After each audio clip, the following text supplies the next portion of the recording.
Iran और Israel के बीच जो सालों से एक तरह की छिपी हुई लड़ाई चल रही थी, वो अब लगता है खुलकर सामने आ गई है। हाँ बिल्कुल, पिछले कुछ दिनों में हालात बहुत तेजी से बिगड़े हैं।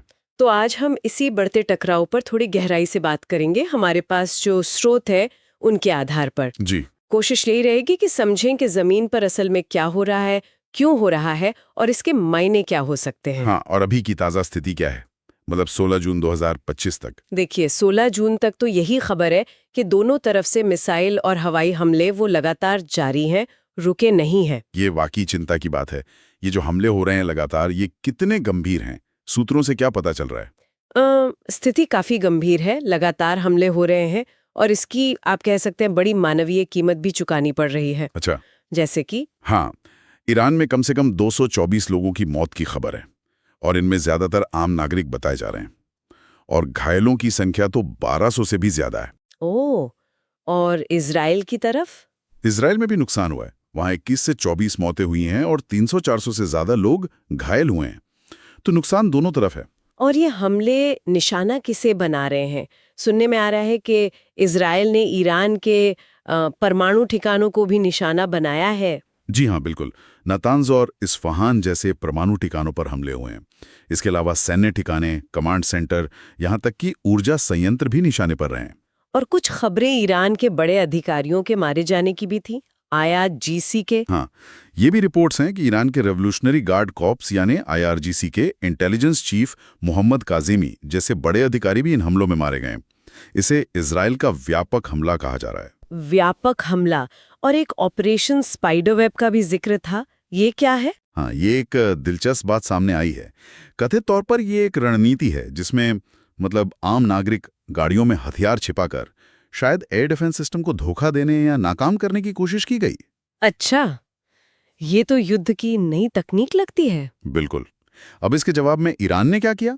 उन्होंने भी तो पलटवार किया होगा। हाँ, ईरान ने भी सैकड़ों ड्रोन और मिसाइलों से हमला किया है और कुछ रिपोर्ट्स ये भी कह रही हैं कि उनमें से कुछ इजराइल के एयर डिफेंस को भेदने में सफल भी रहे। क्या ये सच है? उनका एयर डिफेंस तो काफी मजबूत माना जाता है। हाँ, माना तो जाता है, लेकिन रिपोर्ट्स यही हैं। तेल अवीव, हाइफा जैसे बड़े शहरों को निशाना बनाया गया और नागरिक ठिकानों को भी नुकसान पहुंचा है। और ईरान का एक दावा और भी है, कुछ नई विधि के इस्तेमाल का। जी, ईरान का दावा है कि उन्होंने कोई ऐसी नई विधि इस्तेमाल की जिससे कथित तौर पर इजरायली डिफेंस सिस्टम वो आपस में ही टकरा गए। अब इसमें कितनी सच्चाई है ये कहना मुश्किल है, पर दावा तो यही है। ये सच है तो ये बहुत बड़ी बात है। लेकिन ये दुश्मनी अचानक इतनी कैसे बढ़ गई? सालों से प्रॉक्सी वॉर तो चल ही रहा था। हाँ, वही तो। फिर ये सीधे टकराव की नौबत क्यों आ गई? देखिए, इसकी जड़ें तो बहुत पुरानी हैं। 1979 की ईरानी इस्लामी क्रांति तक जाती हैं। उस क्रांति ने ही ईरान को इजराइल के सहयोगी से कट्टर दुश्मन बना दिया था। और वो कौन से मुख्य मुद्दे हैं जो इस दुश्मनी को लगातार हवा देते रहे? कई चीजें हैं। एक तो है वैचारिक टकराव। ईरान है कि इजराइल के अस्तित्व को ही नहीं मानता, फिलिस्तीनी मुद्दे का समर्थन करता है, और इजराइल वो ईरान को अपने लिए सबसे बड़ा खतरा मानता है। और ईरान का परमाणु कार्यक्रम, वो भी एक बड़ा मुद्दा है ना? बिल्कुल, वो दूसरा बड़ा फैक्टर है। इजराइल और उसके सहयोगी देश इसे शक की निगाह से देखते हैं। हालांकि ईरान हमेशा कहता है कि ये शांतिपूर्ण मकसदों के लिए है। और प्रॉक्सी युद्ध, हिजबुल्लाह, हमास, इनका क्या रोल रहा? भिड़ंत हुई है।